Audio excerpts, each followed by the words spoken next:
قال النبي صلى الله عليه وسلم من تشبه بقوم فهو منهم أو كما قال عليه الصلاة والتسليم।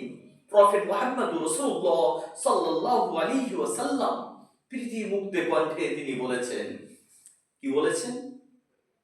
এই পৃথিবীতে যে যার সঙ্গে অনুকরণ করবে, যার সঙ্গে উঠা বসা করবে, যার সঙ্গে সহবত করবে, যার সঙ্গে তালুক রাখবে, যার সঙ্গে কি করবে সম্পর্ক রাখবে, কিয়ামতের দিন, মুসিবতের দিন, ভয়াবহ দিনে তার সঙ্গে তার হাসর হবে। সুবহানাল্লাহ। সুতরাং আমরা আজকে কি করি? আজ দেখুন নতুন বছর আসতে চলেছে, এই জন্য আপনাদেরকে সাবধান করছি। মুসলমান ভাইদের, যুবক ভাইদের, আমার যুবতী বোনদের আমি সতর্ক করতে চাই, এই হাদিসটাকে সামনে রেখে নবী সাল্লাল্লাহু আলাইহি সাল্লাম যে উক্তি করেছেন, আমাদেরকে সতর্ক করেছেন, সেটা আমি বলতে চাই সারা বিশ্বের আমার মুসলিম মা এবং বোনদের, ভাই এবং বন্ধুদেরকে অবগত করতে চাই।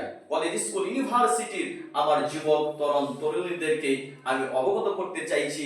নিশ্চয়ই আপনারা জানেন, এটাও তো আমি নতুন বছর সামনে আসছে বলে অনেক স্কুল, কলেজ, ইউনিভার্সিটি, গ্রাম গঞ্জে, শহরে, এখানে সেখানে টার্গেট নিয়ে বসেই আছি যে নতুন বছর আসবে, আমরা কি করব? পিকনিক করব। নতুন বছর আসছে, অমুক জায়গায় দর্শন করতে যাব।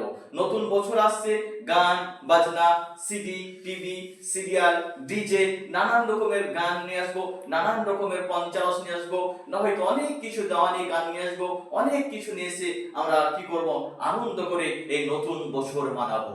আস্তাগফিরুল্লাহ। না, এটা মুসলিম ভাইদের জন্য নয়, এটা মুহাম্মদ রাসূলুল্লাহ সাল্লাল্লাহু আলাইহি ওয়াসাল্লাম নিষিদ্ধ করেছেন, ইসলাম নিষিদ্ধ করেছেন। সুতরাং কেন এগুলো আমরা করতে যাব? এগুলি তো অন্য ধর্মের, ইহুদি, খ্রিস্টান, নাসারা, জৈন, অন্যান্য ধর্মের মানুষরা এগুলি পালন করেন। সুতরাং আমাদের এগুলি করা চলবে না, চলবে না।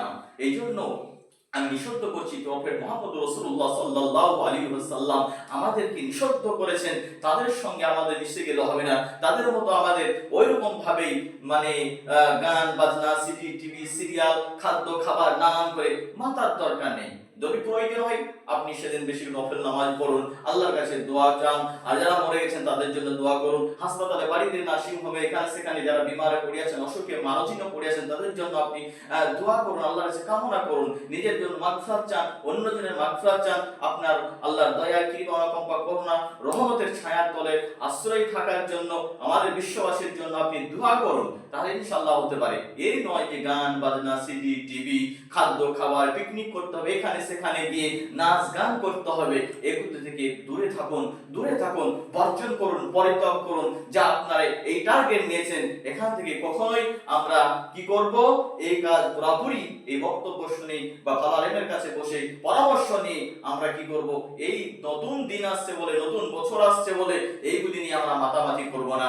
সুতরাং প্রফেট নবীজি সাল্লাল্লাহু আলাইহি সাল্লাম যে আমাদের উক্তি দিয়েছেন, যে আমাদের বর্ণনা দিয়েছেন, সেইগুলি আমরা মানতে পারি, তাহলে কিয়ামতের দিন, মুসিবতের দিনে কি করব? নবীজি বলেছেন, আলেমদের সঙ্গে উঠা বসা করো, জ্ঞানী বুদ্ধিমান ব্যক্তি, যারা ইমানদার পরহেজগার ব্যক্তি, তাদের সঙ্গে উঠা বসা করো। কিয়ামতের দিনে তার সঙ্গে তার হাসর হবে। যদি বেঈমানের সঙ্গে, গুন্ডার সঙ্গে, চুগলখোরের সঙ্গে, পিএমসি করে, তাদের সঙ্গে উঠা বসা যদি করি, যারা এখানে চুগলখড়ি করে, যারা মানে শয়তানি রাজনীতি যারা করে, তাদের সঙ্গে উঠা বসা করে, মদখোর, গাঁজাখোর, আফিংখোর, কোকিংখোর, ড্রিংকখোরদের সঙ্গে উঠা বসা করলে কিয়ামতের সঙ্গে তার সহবত হবে, তার হাসর হবে। তাদের মতো যদি ওইরকম নায়কের মতো সালমান খান, আরবাজ খান, আলতাফ খান, মিঠুন চক্রবর্তী, অক্ষয় কুমার, এদের যদি অনুসরণ করে, চুল কাটে, পোশাক আশাক পরে, কানে জিনিস, হাতে আপনার রুমাল বাঁধে বা উল বাঁধে, আপনার কি চুল কাটে, চুল লাল দিন নানান কালার করে, কারণ কিয়ামতের দিন, মুসিবতের দিনে তাদের সঙ্গে তার হাসর হবে। মেয়েরাও যদি তাই করে, আমার বোনেরা, আমার মায়েরা, ক্যাটরিনা কাইফ, কারিশমা কাপুর, দিব্যা ভারতী, হিমা মালিনী, ঐশ্বরিয়া, আপনার কি বলবো, কয়েল, এসব এদের মতো যদি এরকম পোশাক পরি, টাইট পোশাক, জিন্স প্যান্ট, তাদের মতো ভ্রু শেপ করা, তাদের মতো এরকম করে ভীষণ করে সুসজ্জিত ভাবে ঘুরে রাস্তায় ঘাটে, বাজার শহরে যদি ঘোরাফেরা করে বেড়ায়, তাদের সঙ্গে তাদের হাসর হবে।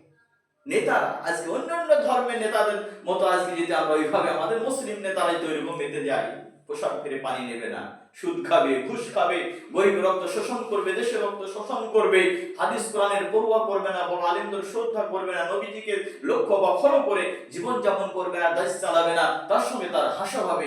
সুতরাং আমি বলতে চাইছি, বিশ্ববাসীকে আমি রিকোয়েস্ট করব, অনুগ্রহ করে দয়া করে বলতে চাইছি, এই নতুন বছর আসছে বলে গান বাজনা, সিডি, টিভি, সিরিয়াল, নানান জিনিস থেকে, খারাপি জিনিস থেকে, যা শরীর নিষেধ করে, ধর্ম নিষিদ্ধ করেন, প্রফেট নিষেধ করেছে, আল্লাহ তাআলা নিষিদ্ধ করেছেন, সে থেকে আমরা দূরে থাকবো সকলে।